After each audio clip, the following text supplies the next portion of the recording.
mes amis, j'espère que vous allez tous très bien. Je pense que c'est le cas. En tout cas, si vous êtes barcelonais, après la défaite infligée par le Barça 5-2 au Real Madrid hier soir, je pense que vous allez hyper bien. Vous avez passé une très bonne soirée hier soir.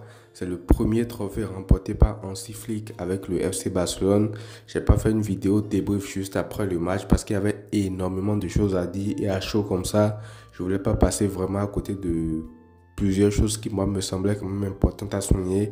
Donc aujourd'hui, je fais une vidéo 5 enseignements de la victoire à retenir de ce classico-là, de cette déroute lors de ce classico en Super Coupe d'Espagne infligé par le Barça au Real Madrid. Donc dans cette vidéo, on va parler de tout ça. Installez-vous confortablement, likez la vidéo, abonnez-vous si ce n'est pas encore fait. C'est gratuit et ça me soutient tout simplement. Alors on va pas perdre de temps, on va commencer tout de suite par le premier enseignement à tirer de cette victoire-là contre le Real Madrid qui est tout simplement Monsieur Lamine Yamal. Alors Lamine Yamal hier pour moi il fait une performance digne des plus grands, tout simplement parce que moi je pense qu'il fait basculer ce match-là. Qu'il vous souvienne au début du match, le Barça avait du mal à marquer, tête de Rafinha sur Courtois, une frappe de Lamine Yamal détournée, une frappe de Rafinha qui passe à côté, bref. Et après tout ça, tu prends un but de Kylian Mbappé juste après. Du coup, le scénario parfait était lancé pour le Real Madrid qui devait bétonner, devait juste s'attendre que le Barça se découvre et jouer en compte. Mais ça, c'est pas arrivé parce que offensivement et mentalement, je pense que Lamine Yamal a débloqué toute cette psychose-là dans la tête de ses coéquipiers. Rafinha qui ne marquait pas une occasion avant ce but-là, après s'est libéré et son but a changé pratiquement toute la rencontre en fait. Et c'est pour ça que ce genre de joueurs-là sont des joueurs adulés, sont des joueurs qui peuvent te faire basculer un match. Et Lamine Yamal est déjà en train de rentrer dans cette catégorie-là, surtout quand on voit le but qu'il met sur une déviation déjà de Lewandowski qui est très très bien, il fluidifie le jeu à ce moment-là. Et Lamine Yamal se retrouve face aux défenseurs du Real Madrid. Il est fils, que ce soit Mendy, Camavinga et tout. Et après, il donne un amour de passe au petit filet de Thibaut Courtois. Et franchement, c'est le genre de but que marque Léo Messi. Désolé de la comparaison, mais ça, c'est purement un but à la Lionel Messi. Je pense que si vous avez vu Messi jouer, vous l'avez déjà vu faire ce genre d'action-là plusieurs fois en fait. Donc, rien que sur cette action, il marque clairement un but à la Messi tout simplement. Et après ça, vous allez voir que tout ce qui se passe après est favorable au Barça. Une équipe qui est beaucoup plus en confiance, une équipe qui vient de sonner mentalement le Real Madrid qui concède le but du 1-1, une équipe qui est beaucoup plus en confiance dans tout ce qu'elle entreprend. Et aussi offensivement, comme je le disais, ça a libéré tous ses partenaires. Le Real Madrid qui panique quand on voit la faute de Camavinga sur Gavi qui est tout simplement stupide comme faute et tout. Après, tu as une tête de Rafinha pratiquement entrée de zone et tout, sur un caviar de Koundé. Bref, tu as l'impression qu'après ça, tous ses coéquipiers sont libérés offensivement en fait. Et même ce qu'il fait sur le but du 4-1, le but de Baldé juste avant la pause, pour moi, franchement, je suis désolé, mais c'est du Messi en fait. C'est lui qui porte l'action, c'est lui qui décide de comment l'action va se jouer, c'est lui qui a ce recul nécessaire là pour ne pas faire directement la passe à Rafinha pour qu'il ne se fasse pas rattraper par Valverde. Il a le calme, la posa qu'il faut pour l'envoyer au bon moment en profondeur. Et Rafinha profite de ce ballon-là pour aller servir Baldé pour marquer le 4e but. Et même sur l'action du 4-1, cette action-là que je viens de vous décrire maintenant, en fait, c'est les trucs que Messi faisait en fait. Qui vous souviennent en 2019, quand on avait affronté Liverpool, en tout cas pour ceux qui se rappellent, sur le premier but de Messi où Suarez touche la balle et après Messi surjaillit. C'est un peu comme ça que Messi guide les actions en fait. Et même sur le raté monumental de Dembélé dont tout le monde s'en souvient à la fin, c'est Messi qui porte l'action du début jusqu'à la fin. C'est lui qui fait les choix et tout.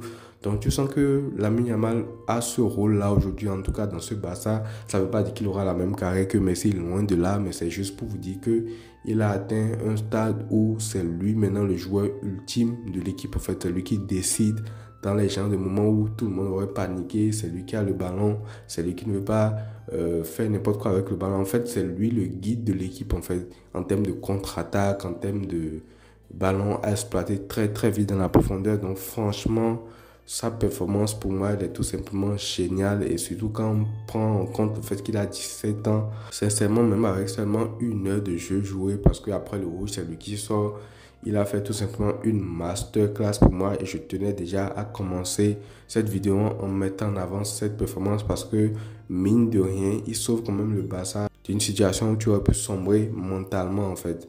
Donc je pense qu'il faudra mettre ça au crédit de ce jeune joueur.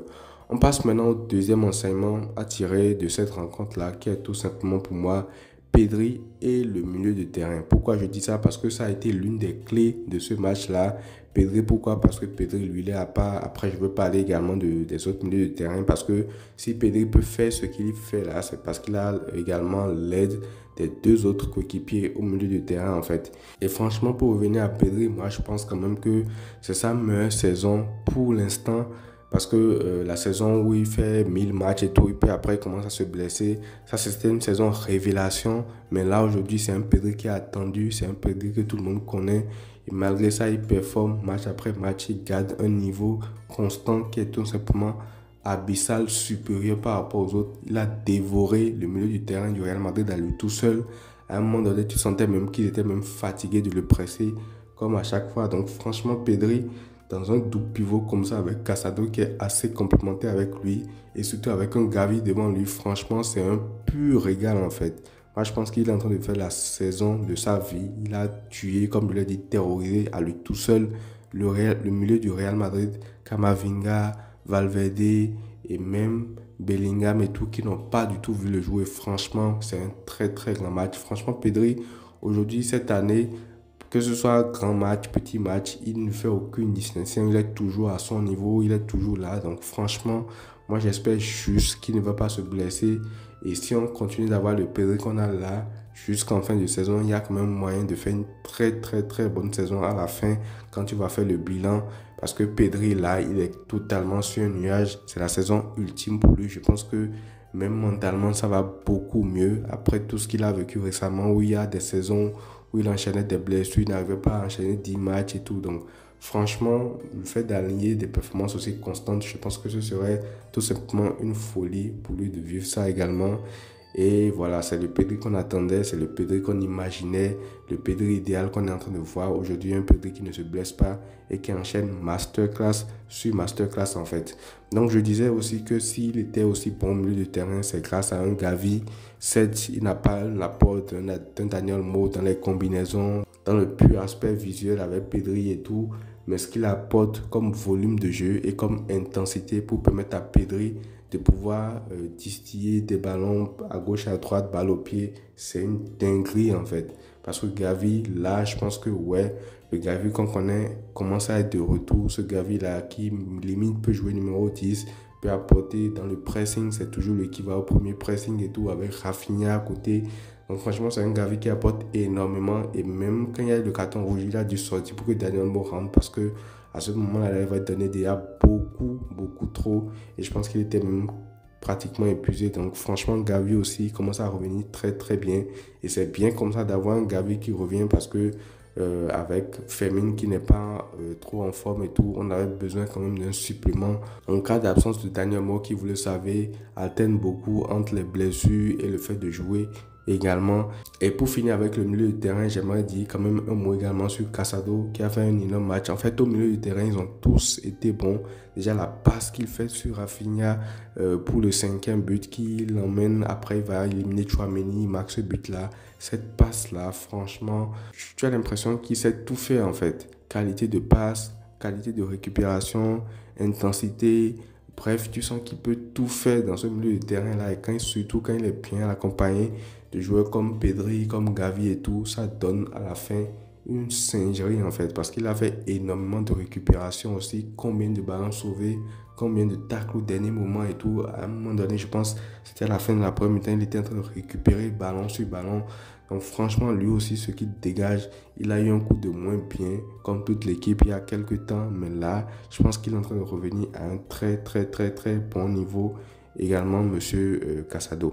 On passe maintenant au troisième enseignement à tirer de ce match-là, qui est tout simplement monsieur Rafinha et monsieur Lewandowski. Oui, je fais exprès de les mettre les deux ensemble parce que avant le match, on en avait parlé. Le Barça ne pouvait pas battre le Real Madrid si Rafinha ne faisait pas un bon match et si Lewandowski également ne faisait pas un bon match. On commence par Rafinha.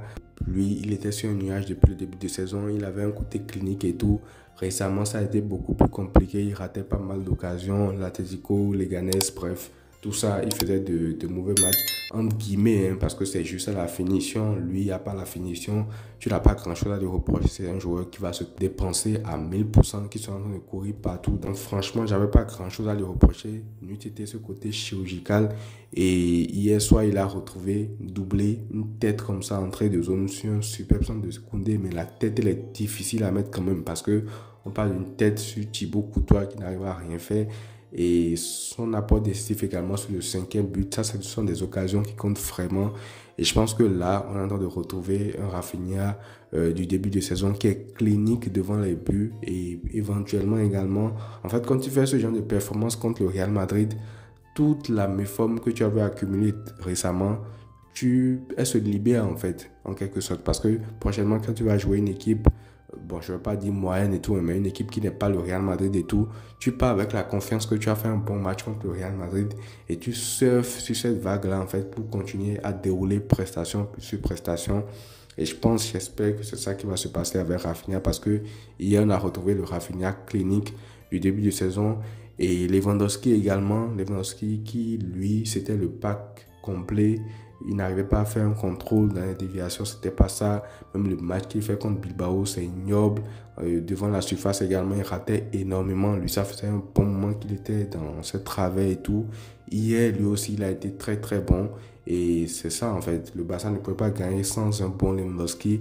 La déviation qu'il fait comme ça, sans regarder derrière pour le premier but de Lamine Yamal, ça facilite toute l'occasion en fait. Et ça fait toute la différence parce qu'il aurait contrôlé, il aurait pris 1000 ans à faire la passe comme il le faisait il y a quelques jours, que Lamine Yamal n'aurait pas eu autant de temps, autant d'espace à exploiter parce que Rudiger, lui, forcément l'a suivi quand il est monté. Donc, il y a eu beaucoup d'espace qui sont libérés derrière. Et même à part ça, il y a son penalty qui est bien tiré. Même dans le jeu, globalement, tu sens qu'il a fait énormément de mal à Rudiger qui a eu de mal à le suivre alors qu'il a pris beaucoup de coups, hein. Mais pourtant, il était là dans les déviations pour fluidifier le jeu et tout. Donc, franchement, Lewandowski aussi, très bon match. Certes, il n'a pas été ultra décisif, mais dans le jeu, il a été très, très, très, très important. C'est ça qu'on voulait voir, en fait, Lewandowski. C'est ça qu'on voulait voir. Il l'a fait. Il permet également au Barça de pouvoir faire une très, très, très bonne rencontre. Donc, même pour ça aussi, chapeau à Lewandowski, tout simplement. On passe maintenant au prochain enseignement à tirer de ce match-là qui, pour moi, est tout simplement le carton rouge reçu par Chesney. Alors, dans cet enseignement, le but, c'est pas de revenir spécifiquement sur Chesney, ça on le fera après. Mais ce que j'aimerais dire dans cet enseignement, c'est que vous allez peut-être me prendre pour un fou, mais moi je pense que ce carton rouge-là, reçu comme ça, dans une finale de Super Coupe, certes, après tu es à 5-1, c'est beaucoup plus facile et tout, mais ce carton rouge reçu par Chesney, dans une finale contre le Real Madrid comme ça, moi je pense que c'est une très très très très bonne nouvelle pour ce groupe-là. Et ça, je vais m'expliquer, vous allez comprendre. Déjà, je pense que en monovision, tu montres à la terre entière que sans ce carton-là, tu aurais pu les tatiner beaucoup plus que ça. Mais quand on laisse ça de côté, je pense qu'au moment où Chesney reçoit le carton rouge, nous tous, on a commencé à s'inquiéter pour la suite de la rencontre. D'autant plus que sur le coup franc d'après, Rodrigo lui marque. On se dit qu'il y a moyen que la rencontre se débride totalement, surtout qu'on a le Real Madrid en face. Et on a les flashbacks de ce qu'on a vécu contre le PSG avec ce carton rouge de Araujo. On a également en tête ce qu'on a vécu contre Monaco là, dans ce début de saison en Ligue des Champions, avec le carton rouge de Eric Garcia. Mais malgré ça, j'ai vu un Barça qui est beaucoup plus différent de ce qu'on avait vu les dernières fois. Automatiquement, tu as un changement intelligent de Hansi Flick qui sort Gavi, qui a pratiquement tout zoné, qui met Olmo à sa place. Olmo qui fait un travail excellent sur le couloir gauche, sur tout le couloir gauche pour défendre et tout. Il redescend pour aider le latéral. Et en phase de possession, il peut calmer le jeu au milieu ou également partir très rapidement en contre.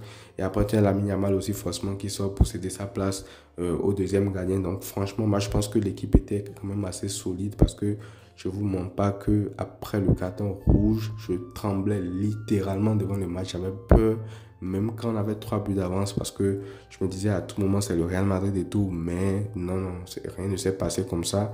L'équipe a tenu, l'équipe a été solidaire et même Araujo dans la rentrée m'avait fait un peu peur. Je me suis dit, lui, avec son affaire de la Juventus en tête, est-ce qu'il aura encore la tête à ce Barça-là? Mais non. Il fait une très très bonne entrée. Il muselle carrément Vinicius qui n'arrivait plus à rien après son entrée. Donc franchement, je pense que l'équipe a été solidaire et ça va servir pour la suite parce que c'est là, j'en venais.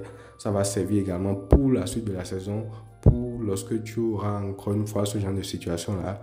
On ne le souhaite pas, bien sûr, mais avec le jeu assez haut du Barça, forcément, tu t'exposes toujours à un mec qui part en profondeur, qui peut être seul et tu t'exposes forcément à des cartons rouges aussi. Ça peut arriver, mais quand ça va arriver, en tout cas, on n'espère pas.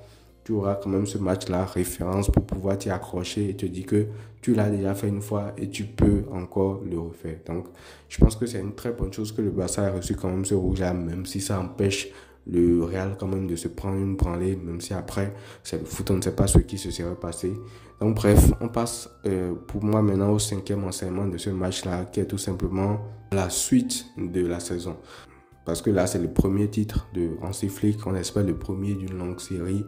C'est le premier titre de Hansi Flick avec le FC Barcelone. Pour l'instant, il fait honneur à son palmarès. Il n'a perdu aucune finale depuis qu'il est entraîneur, que ce soit avec le Bayern Munich et avec le FC Barcelone. C'est bien, il est sur sa lancée. C'est le premier titre, ça va faire du bien à toute l'équipe, à tout le groupe, que ce soit les coachs, que ce soit le staff, que ce soit les joueurs, également tous ces jeunes joueurs-là, Lamine Yamal, Koubassi, bref, tous ces jeunes-là qui sont maintenant pour une fois acteurs majeurs d'une coupe comme ça, contre Real Madrid dans une rencontre où tu as vraiment dominé. Je pense que ça va leur faire un bien fou et je pense que mentalement aussi ça peut faire la différence déjà pour débloquer l'état de forme de certains joueurs, pour surfer sur cette confiance. Comme je l'ai dit, tous les joueurs qui étaient dans un coup de moins bien, Rafinha, Casado, Lewandowski, bref, ces joueurs-là qui étaient un peu dans le tout et tout. Quand tu bats comme ça le Real Madrid avec la manière, parce que c'est la manière qui importe le plus dans ce genre de match-là, après, en fait, tu te dis que tu es intouchable, en fait. Donc, je pense que mentalement, ça peut faire la différence en Liga. Et également, le Barça pourra se faire cette confiance-là parce que ça fait un bon moment que je vous le dis. Mais moi, la Liga, j'y crois toujours. J'y crois toujours. Et je pense que avec ce match-là, il y a moyen quand même de voir le Barça. Peut-être pas exactement au niveau du début de saison, mais peut-être presque parce que là, tout commence à se remettre en place. Ça y est, l'inscription de Dani Olmo est derrière nous. Il revient bien. Gavi est là. Bon, il y a encore des joueurs comme Frenkie de Jong et Araujo, on ne sait pas trop ce qui va se passer et tout. Mais à part eux, quand même, tu sens qu'il y a une certitude dans toute l'équipe et tout. Et je pense que ça peut faire la différence en Liga. Certes, c'est pas encore fait, il va falloir s'accrocher. Là, l'Atlético a même repris la tête en gagnant 1-0 hier. Et je pense que là, le Barça va devoir commencer à avoir une régularité parce que face au gros, on gagne. C'est ça le paradoxe avec ce Barça-là. Face au gros, on a gagné pratiquement tous nos gros matchs cette saison. Mais face aux petits, on a du mal. Alors qu'habituellement, le Barça en Liga, en termes de régularité, il n'y a personne qui peut les tester en fait.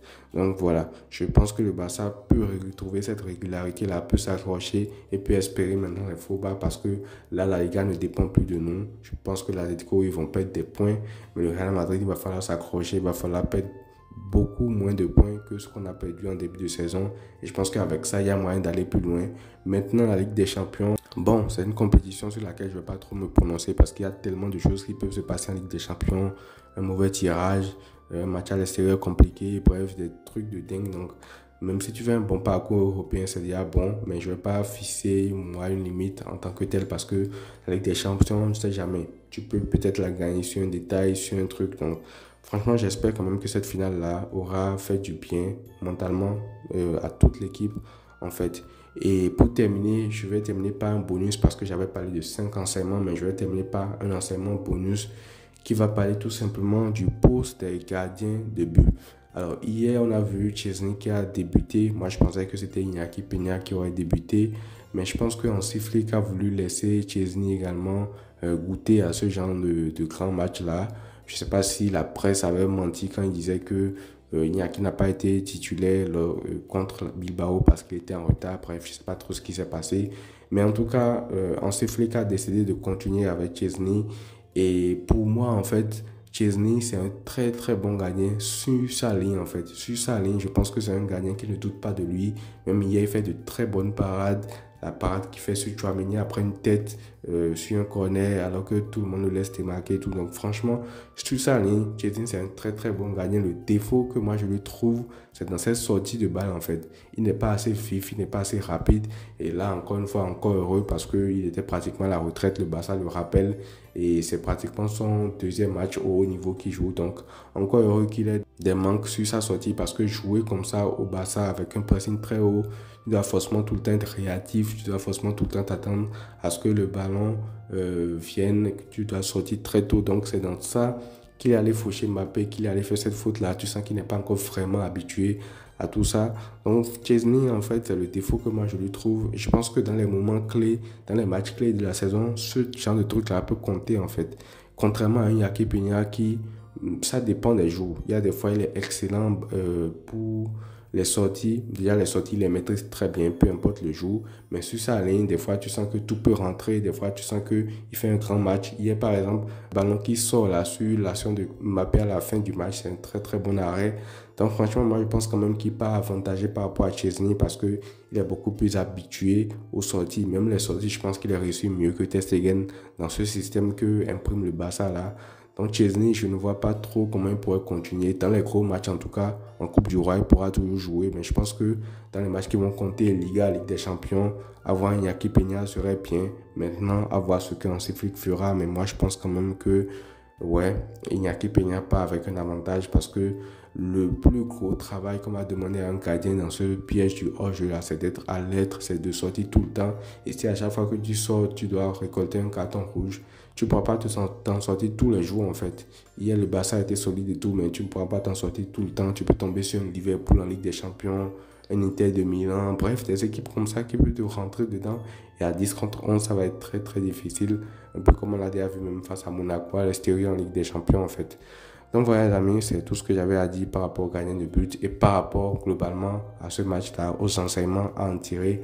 N'hésitez pas à me dire ce que vous en avez pensé dans les commentaires. Moi j'ai pris un plaisir fou à faire cette vidéo-là, à revenir, à m'en délecter de cette victoire-là contre le Real Madrid. Donc j'aimerais sincèrement voir ce que vous en pensez dans les commentaires.